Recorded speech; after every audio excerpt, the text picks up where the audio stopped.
नमस्कार, आप देख रहे हैं दूरदर्शन किसान प्रोग्राम छत पर बागवानी में आप सभी का स्वागत है। मैं हूं आपके साथ ज्योत्सना टंडन। अपने लास्ट एपिसोड में हमने आपको ग्रो बैग्स के बारे में कुछ खास जानकारियां दी थी और अपने आज के एपिसोड में भी उन जानकारियों को हम आगे बढ़ाने वाले हैं। तो ग्रो बैग्स का इस्तेमाल आप किस तरह से आसानी से कर सकते हैं, आइए तमाम जानकारियां हासिल करें हमारी एक्सपर्ट से।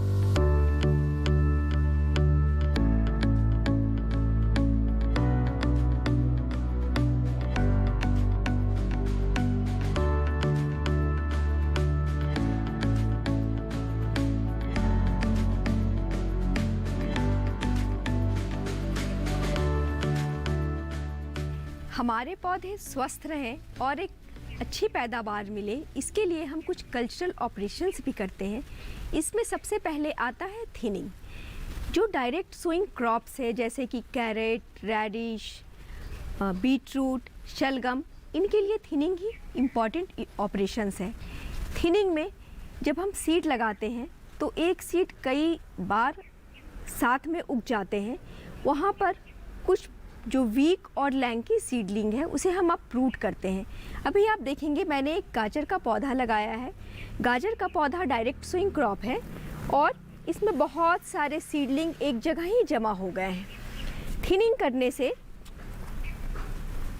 करने से पौधों के बीच स्पेसिंग हो जाती है और एक हेल्दी और बढ़िया इसमें जो हमारे फल लगते हैं वो बहुत अच्छा होता है। जैसे कि अभी मैं यहाँ से बहुत सारे गाजर हैं, यहाँ से जो ये वीक दिखने वाला प्लांट है इसे मैं अपरूट करके हटाऊंगी। ये मैंने अपरूट कर दिया। इससे जो दूसरे सीडलिंग है इसके बीच स्पेस क्रिएट हो गया है और जो ये स्पेस क्रिएट होने की वजह से यहाँ पर इस वाले गाजर को ग्रो होने के लिए प्रॉपर स्पेस मिलेगी और ये प्लांट वीक नहीं अच्छा ग्रो होगा। यहाँ पर देखेंगे जितने भी वीक्स दिखने वाले प्लांट हैं उनको हम अपरूट करके इसमें स्पेसिंग बना देंगे। जो भी डायरेक्ट सो होने वाले क्रॉप है उसमें थिनिंग अवश्य करें। थिनिंग से आप एक अच्छी पैदावार ले सकते हैं। आपका जो भी फल लगने वाले पौधों में अच्छा फल लगेगा, अच्छी सब्जियाँ ग्रो होंगी और अगर रूट क्रॉप जैसे कि मूली, गाजर, शलगम है इसमें अच्छी मूली और गाजर निकल कर आएंगी। दूसरा कल्चर ऑपरेशन है हमारा स्टैकिंग। स्टैकिंग बहुत ही उपयोगी है। अभी मैं बताऊंगी कि मैं टमाटर के पौधे में स्टैकिंग कैसे करती हूँ।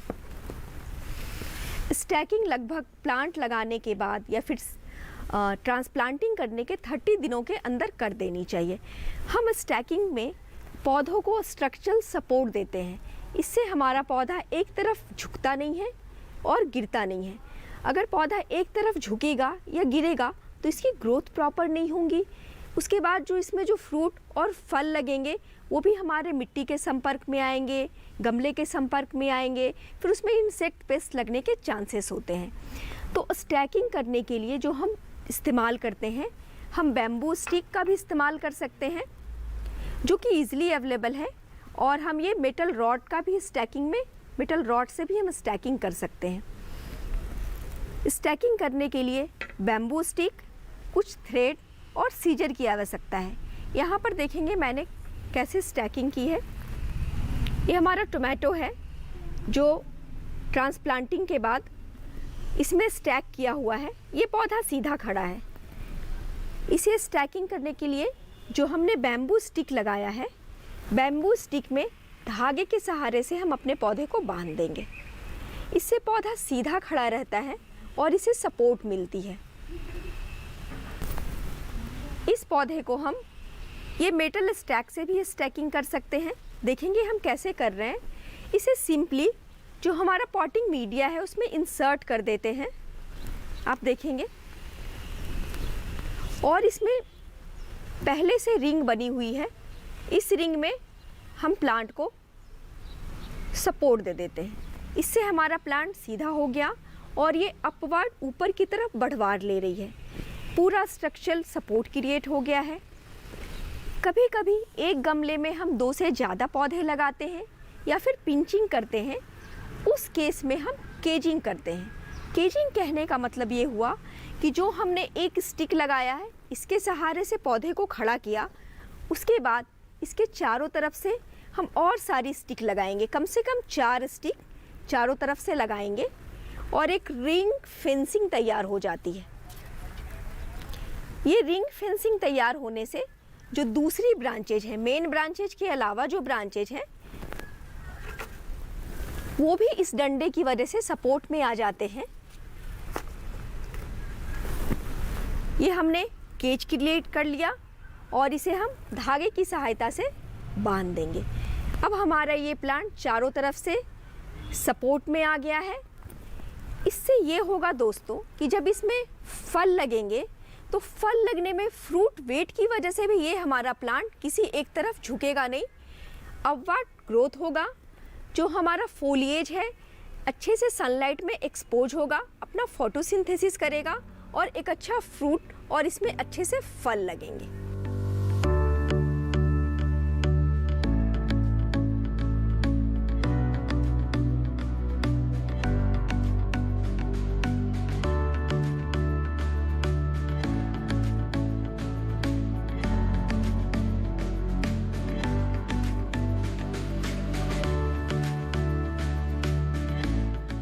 नेक्स्ट कल्चरल ऑपरेशन है मल्चिंग।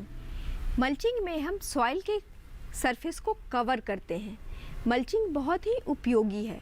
हमें कोशिश ये करनी चाहिए कि हम प्राकृतिक मल्च जैसे स्ट्रॉ, वुड, सूखे पत्ते मल्चिंग के लिए इस्तेमाल करें। ये मैंने स्ट्रॉ लिया है, मैं इससे मल्चिंग करूँगी अपने प्लांट का। मल्चिंग जो पॉटिंग मिक्स भरा हुआ हमारा ग्रो बैग है, इससे वाटर को इवोपरेट होने से बचाता है, इससे मॉइस्चर रिटेन रहती है। मल्चिंग की खास बात यह है कि ये ग्रो बैग में होने वाले पतवार को भी नियंत्रित करता है। ये पॉटिंग मिक्स के टेम्परेचर को मेंटेन रखता है और सबसे उपयोगी अभी विंटर में मल्च इस तरह से है कि विंटर में जो फ्रॉस्ट पड़ता है उस फ्रॉस्ट से होने वाले प्लांट के डैमेज को भी प्रोटेक्ट करता है। ये स्ट्रॉ है, स्ट्रॉ से मैं प्लांट को मल्चिंग करती हूँ। पूरे अच्छे से सॉइल सरफेस को कवर करना है। हमें ये ध्यान रखना है कि जो हमारा सॉइल सरफेस है, पॉटिंग मिक्स का सरफेस है, वो अच्छे से कवर हो जाए।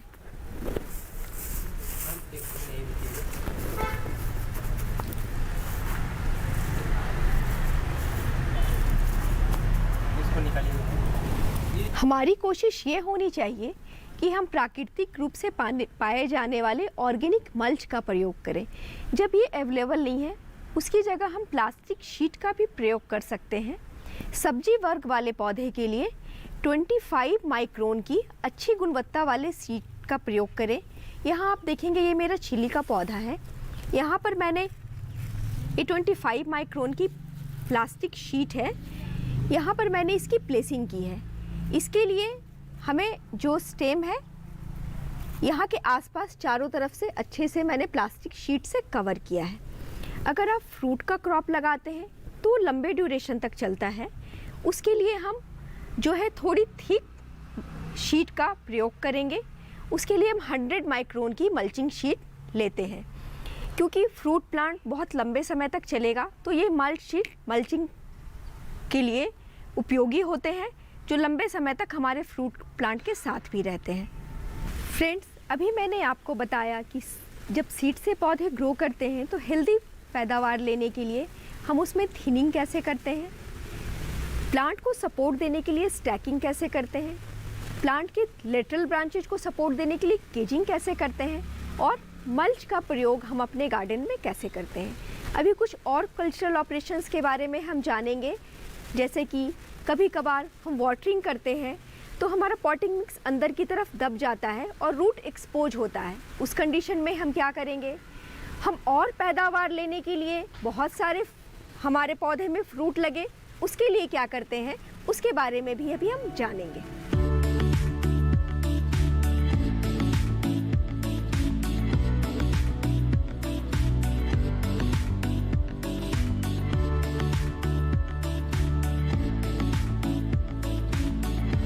प्रोग्राम छत पर बागवानी में टाइम हुआ है एक छोटे से ब्रेक का। जल्द लौटेंगे वापस, कहीं मत जाइए, देखते रहिए दूरदर्शन किसान।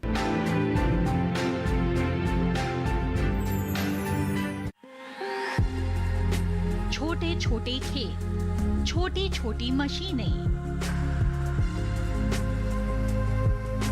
बिना खर्च वाली मानव चालित मशीनें, महिलाओं के लिए भी उपयोगी मशीनें। कृषि विशेष में इस बार बात छोटी मशीनों की। देखिए छोटी जोत छोटी मशीनें, शनिवार शाम 7 बजे सिर्फ दूरदर्शन किसान पर।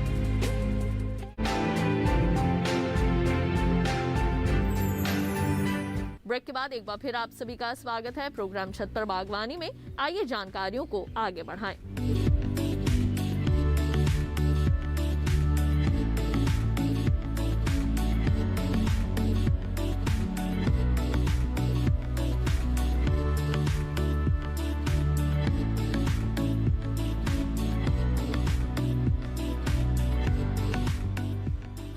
बेल वाली सब्जियों को बड़े साइज़ के ग्रो बैग में लगाते हैं क्योंकि इनकी जड़ें लंबाई तक और बहुत ज़्यादा फैलती हैं।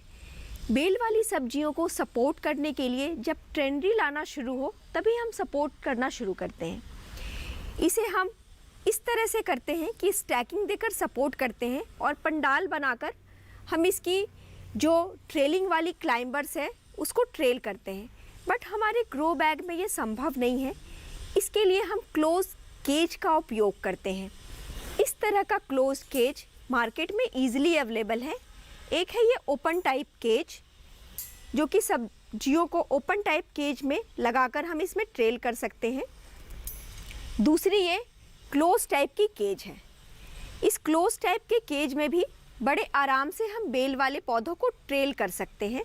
अभी मैं दिखाऊंगी कि किस तरह से ये टेंड्रिल आ गया है, इसको सपोर्ट कर रहे हैं और क्लोज केज में हम केजिंग करके प्लांट को ग्रो कर रहे हैं। केजिंग करने के लिए ये नीचे का जो पोर्शन है इसको जस्ट हम अपने पॉटिंग मीडिया में इंसर्ट करते हैं, थोड़ी सावधानी से, कोई प्लांट या फिर प्लांट का रूट डैमेज ना हो। ये मैंने इंसर्ट कर दिया। इंसर्ट करने के बाद जो ये प्लांट है इसके टेंड्रिल को सपोर्ट कर दिया।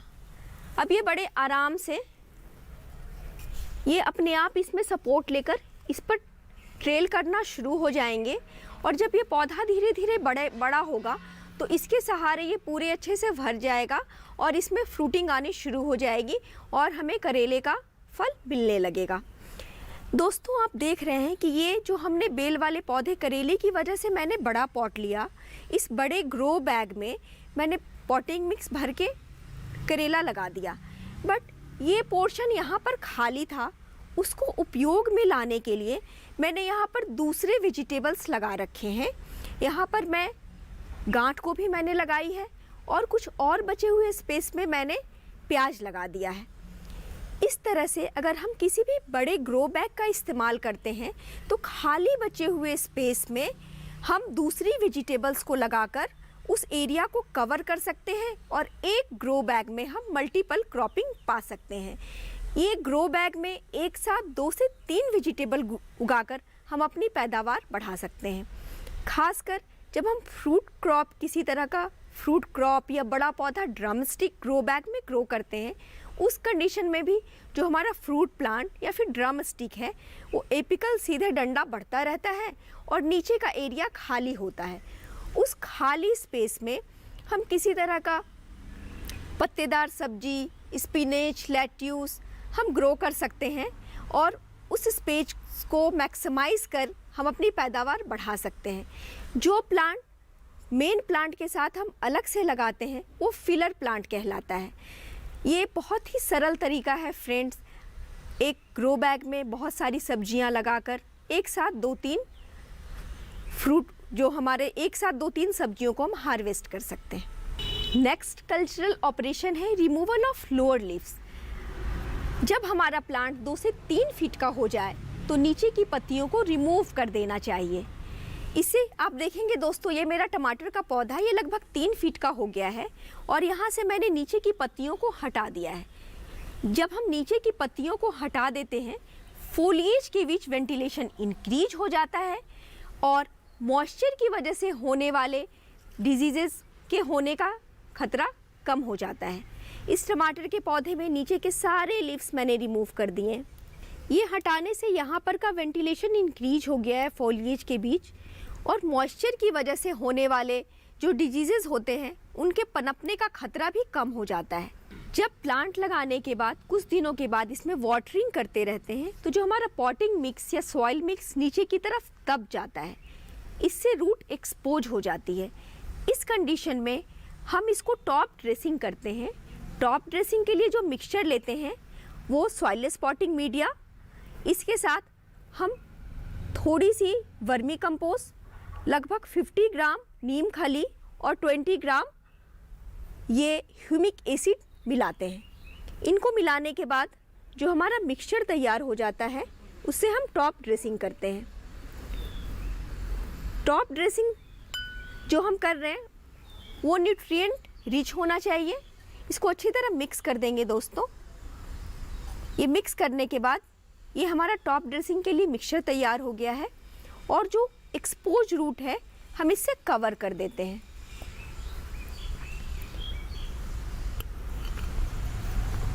इससे रूट तो कवर ही हो जाती है और साथ साथ में न्यूट्रिएंट का सप्लीमेंट भी हमारे प्लांट्स को मिल जाता है। दूसरा कल्चरल ऑपरेशन है दोस्तों पिंचिंग। अब हम पिंचिंग कैसे करते हैं और पिंचिंग क्यों करते हैं इसके बारे में बताती हूँ। ये मैं पिंचिंग को दिखाने के लिए एक यहाँ पर पॉट ले रही हूँ। ये टमाटर का पौधा है। पिंचिंग बहुत ही इम्पॉर्टेंट ऑपरेशन है टोमेटो प्लांट के लिए।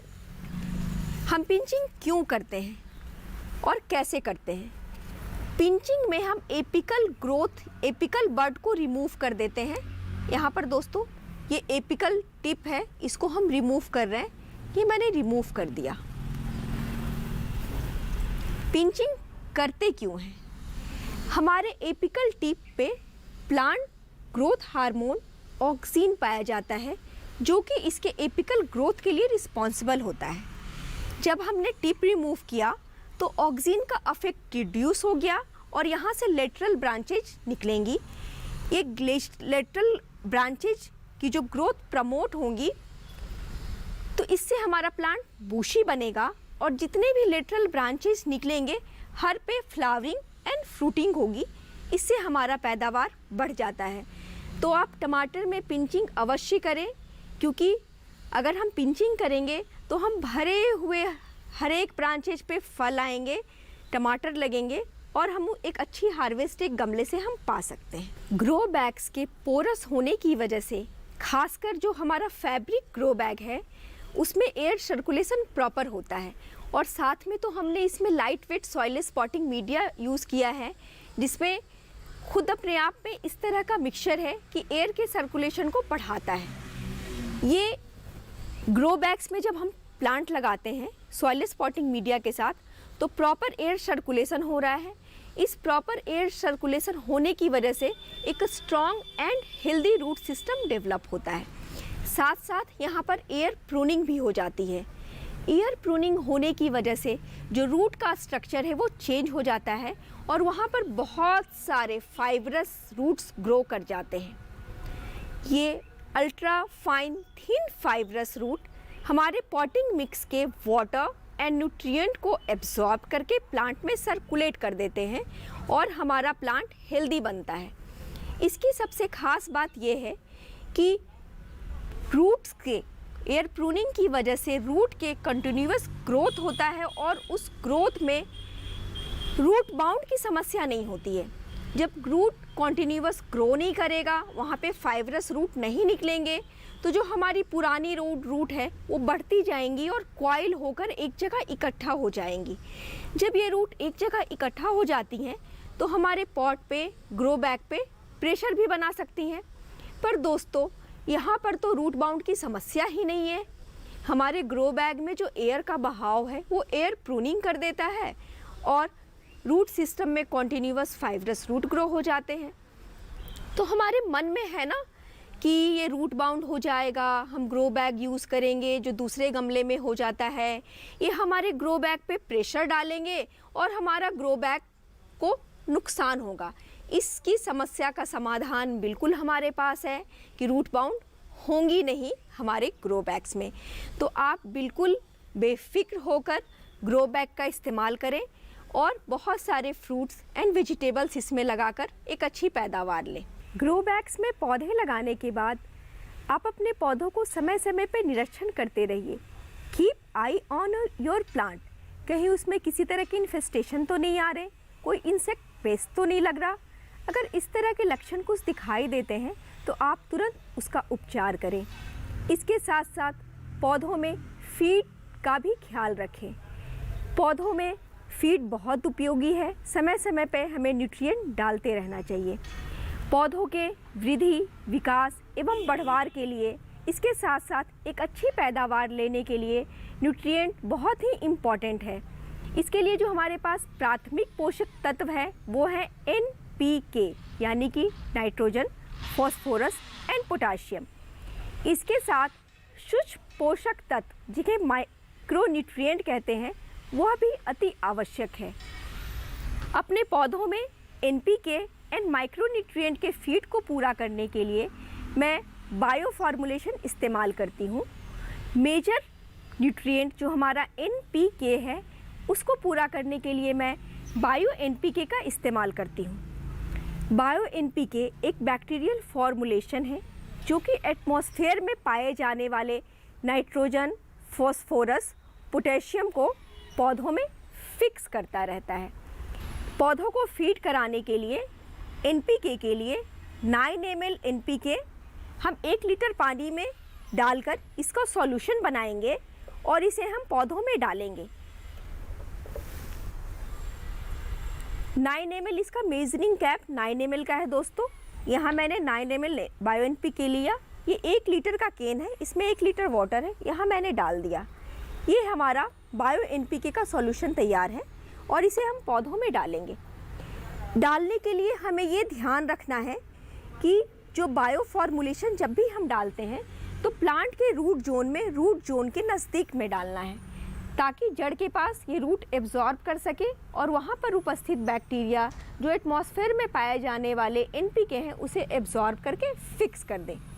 ये NPK हमें हर एक 15 दिनों में डालनी है और जब तक इसका फॉलिएज का ग्रोथ होता है तब तक हमें डालनी है। जैसे ही बड फॉर्मेशन हो जाता है या बड स्टेज में प्लांट आ जाता है उस समय NPK जो कि फॉलिएज के ग्रोथ के लिए रिस्पॉन्सिबल है इसे स्टॉप कर देना चाहिए। उस केस में सिर्फ हम बायो पोटाश का इस्तेमाल करते हैं। ये बायो पोटाश भी बायो फॉर्मुलेशन है जो कि एटमॉस्फेयर में पाए जाने वाले पोटेशियम को प्लांट के रूट जोन में फिक्स करता है। ये पोटेशियम प्लांट के रिप्रोडक्टिव ग्रोथ यानी कि फ्लावर, फ्रूटिंग और सीड बनने में सहायता करता है। इसके साथ जो मैंने माइक्रोन्यूट्रिएंट बताया वो सूक्ष्म पोषक तत्व भी प्लांट के लिए आवश्यक है। माइक्रोन्यूट्रिएंट का इस्तेमाल भी हम अपने पौधों के लिए प्रत्येक 15 दिनों में करेंगे। दोस्तों जैसे कि पहले 15 दिनों में मैंने बायो NPK डाला, फिर अगले 15 दिनों में हमने माइक्रोन्यूट्रिएंट डाला। इस तरह से 1 मंथ की पीरियोडिक साइकिल चलेगी। 1 मंथ में 2 times nutrient, first is the NPK major nutrient and second one is the micronutrient. इसको फॉलिएज के ग्रोथ तक हमें देना है। माइक्रोन्यूट्रिएंट जो कि सूक्ष्म पोषक तत्व है ये पौधों के लिए भी बहुत ही आवश्यक है। अगर हम इन बातों का ख्याल रखते हैं, अपने न्यूट्रिएंट का ख्याल रखते हैं तो हमारा प्लांट बहुत अच्छे से ग्रोथ होता है। प्लांट हमारा हेल्दी होगा और हेल्दी प्लांट में कभी भी इंसेक्ट, पेस्ट और डिजीज़ का इन्फेस्टेशन नहीं होता या फिर होता भी है तो बहुत कम होता है जिसे हम बड़े आसानी से कंट्रोल कर सकते हैं। फ्रेंड्स, ग्रो बैग में हमने पौधा लगाया, उसके कुछ जो बेसिक रिक्वायरमेंट थे, कल्चरल ऑपरेशन थे उसको पूरा किया, उसके फीड का ध्यान रखा, उसके फीड को ध्यान रख के किस समय पर जो फीड चाहिए उसे प्रॉपर दिया। अब हमारा जो वेजिटेबल है, फ्रूट है वो बहुत अच्छे से फ्रूटिंग करेगा, एक अच्छी पैदावार मिलेगी। फ्रेंड्स, आप इस तरीके से अपने ग्रो बैग में ढेर सारी फल और सब्जियां लगाएं। ग्रो बैग लाइट वेट का है, इसके साथ लाइट वेट का पॉटिंग मिक्स इस्तेमाल करें। जो कि आपके छत या बालकनी में भी बहुत कम वजन डालेगा और बहुत आसानी से हम ग्रो करके एक अच्छा हार्वेस्ट ले सकते हैं, जिसे हम अपने फैमिली एंड फ्रेंड के साथ इंजॉय कर सकते हैं।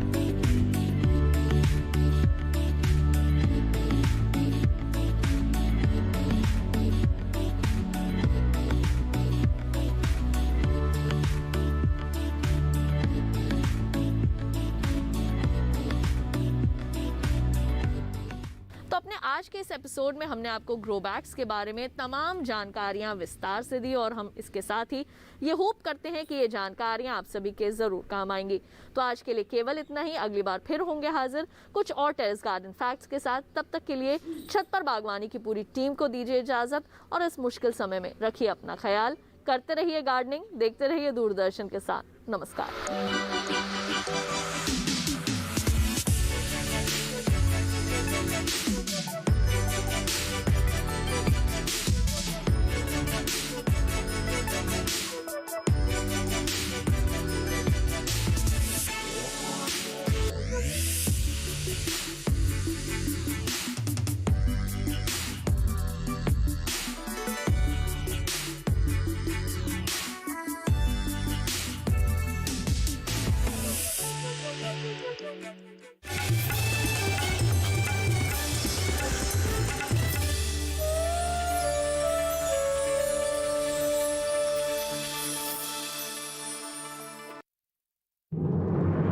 मन की बात है जन जन की, संघर्षों के कुछ किस्से, कहानी कुछ सफलताओं की, अनकही विरासत